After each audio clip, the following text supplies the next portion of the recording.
By 2014, Fireball had become one of the most popular alcohol brands in America, generating over $863 million in sales. One of its best-selling products was not legally classified as whiskey at all. Many people already know Fireball is not traditional whiskey. That part of the story is familiar. What's less understood is why this version of Fireball became the most rational product the company could legally build, and why a more honest version likely would have failed. Calling this a fake whiskey story misses the point. The real story is how regulation, distribution, and consumer behavior combined to reward an illusion. The product sitting on those shelves was not what most people thought they were buying. And the reason why reveals something far more interesting than simple trickery. It reveals how American alcohol regulation creates the exact conditions for perception to overtake substance. To understand how Fireball pulled this off, we need to start with what Fireball actually was before it became a cultural phenomenon. The year is 2007. Fireball existed, but barely. It was called Dr. McGillicuddy's Fireball Cinnamon Whiskey, and it was dying a slow death on bottom shelves across America. The product was closer to flavored schnapps than to traditional whiskey, sweet, low in alcohol content, and completely undifferentiated in a crowded market. Whiskey drinkers found it too sugary. Schnapps drinkers found it unremarkable. Sales were weak, brand positioning was unclear. When Sazerac acquired the brand, they inherited a product with limited appeal and even less potential. But inside that failure was an insight that would change everything. The problem was not the product. The problem was the audience. Sazerac made a decision that seemed obvious in hindsight but was radical at the time. They stopped trying to appeal to whiskey drinkers entirely. Instead, they repositioned Fireball for one specific use case: shots in high-volume social environments, college bars, tailgates, nightlife. The goal was not to create a sipping whiskey. It was to create a shot that went down easy, tasted like candy, and could be consumed repeatedly in social settings. The sweetness was not a bug. It was the entire point. The low burn made it accessible. The cinnamon flavor made it memorable. And the ease of consumption made it repeatable. Fireball was not designed for whiskey traditionalists. It was designed for people who wanted to drink fast, drink often, and have fun doing it. And that audience was massive. But there was a problem.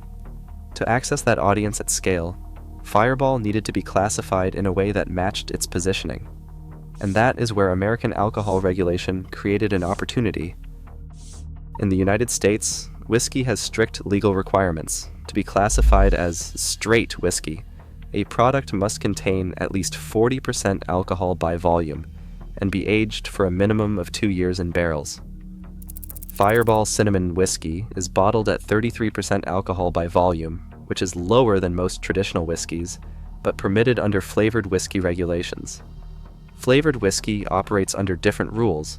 By adding flavoring to a whiskey base, manufacturers can lower the alcohol content and skip the aging requirements entirely. The product can still legally use the word whiskey as long as it contains some whiskey and discloses that it is flavored. This wasn't a loophole in the sense of bending the law. It was written directly into federal alcohol regulations.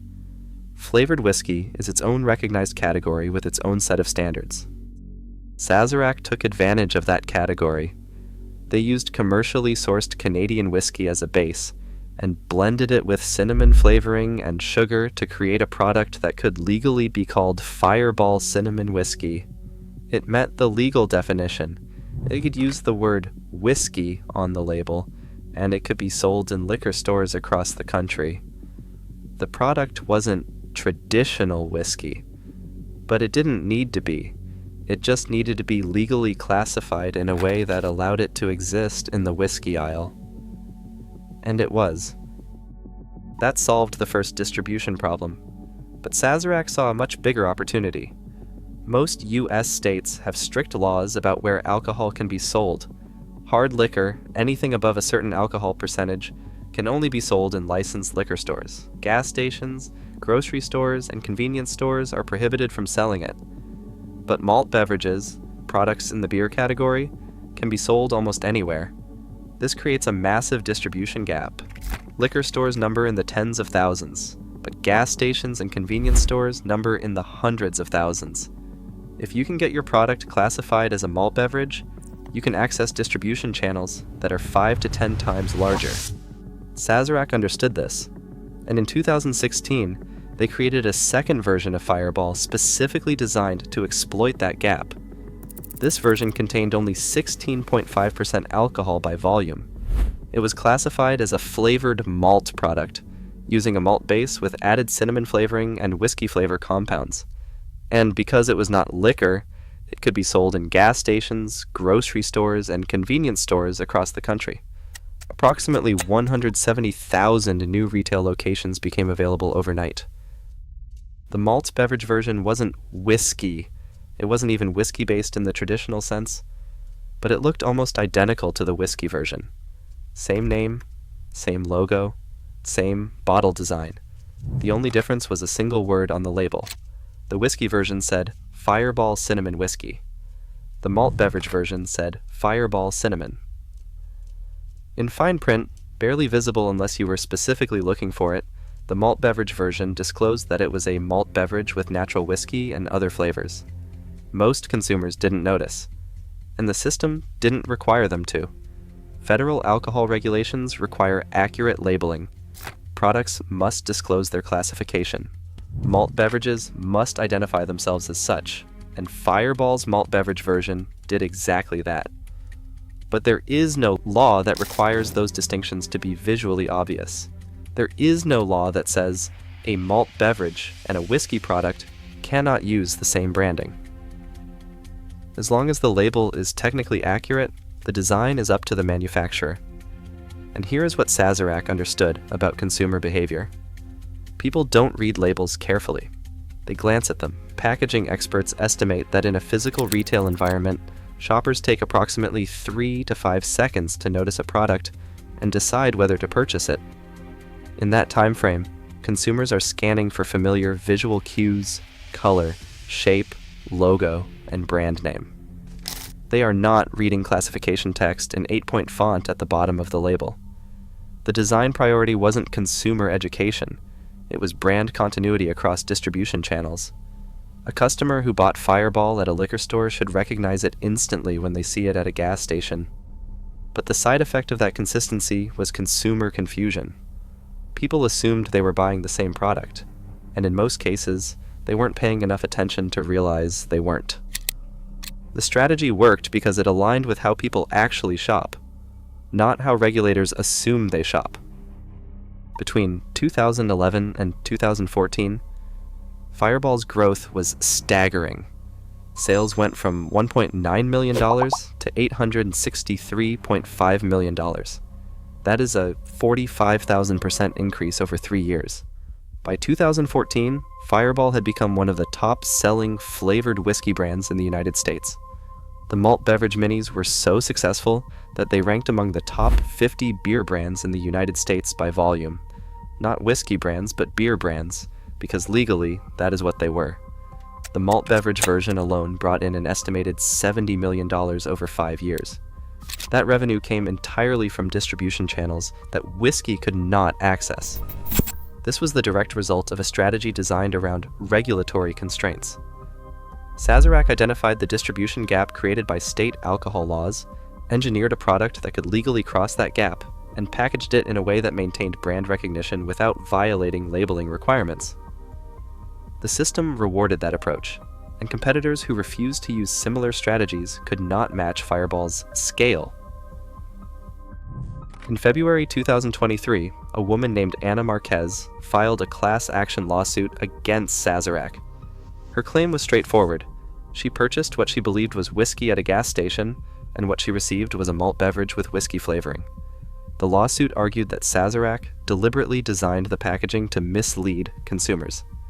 It claimed violations of federal labeling requirements, the Magnuson-Moss Warranty Act, and consumer fraud protections across multiple states. Sazerac's defense was equally straightforward. All labeling met federal and state requirements. The products were accurately classified. The disclosure was present on every label. and no regulatory agency had found the labeling to be in violation of any law. Both arguments were technically correct. The lawsuit did not claim that Fireball's labeling was illegal. It claimed that the labeling was confusing. And there is a difference. Federal regulations require accuracy, not clarity. As long as the classification is disclosed somewhere on the label, the manufacturer has met the legal standard. Whether that disclosure is sufficient for the average consumer to notice is a different question, and that question is still being litigated. As of today, both versions of Fireball remain on shelves. The lawsuit is ongoing, and Sazerac has not changed the packaging. Here's what Fireball's story reveals about how modern consumer markets actually work. Regulation creates categories. Those categories determine where products can be sold and how they can be marketed. Companies optimize for those categories, not for consumer understanding. Fireball did not succeed because it deceived people. It succeeded because it aligned its product classification with distribution law in a way that maximized availability while maintaining brand perception. The whiskey version existed to occupy the whiskey aisle in liquor stores. The malt beverage version existed to occupy gas stations and convenience stores. Together, they created the illusion of a single, ubiquitous product when in reality they were two legally distinct products optimized for different regulatory environments. Consumers interpreted the brand as a unified whole. Regulators saw two separate, compliant products, and that gap between perception and classification is where the entire strategy lived. This pattern is not unique to Fireball. It repeats across food labeling, supplements, health products, and retail positioning. Companies that understand regulatory structure can engineer perception at scale without breaking any rules. The system does not reward authenticity. It rewards strategic compliance. Fireball did not sell whiskey. It sold what whiskey feels like, distributed through the channels regulation allowed, packaged in a way that consumers recognized instantly and regulators approved consistently. The result was an $863 million illusion built entirely within the boundaries of the law. And that is the part of the story most people miss. Fireball is just one example. The bigger story is how companies actually make and lose money. If that is what you are interested in, subscribe.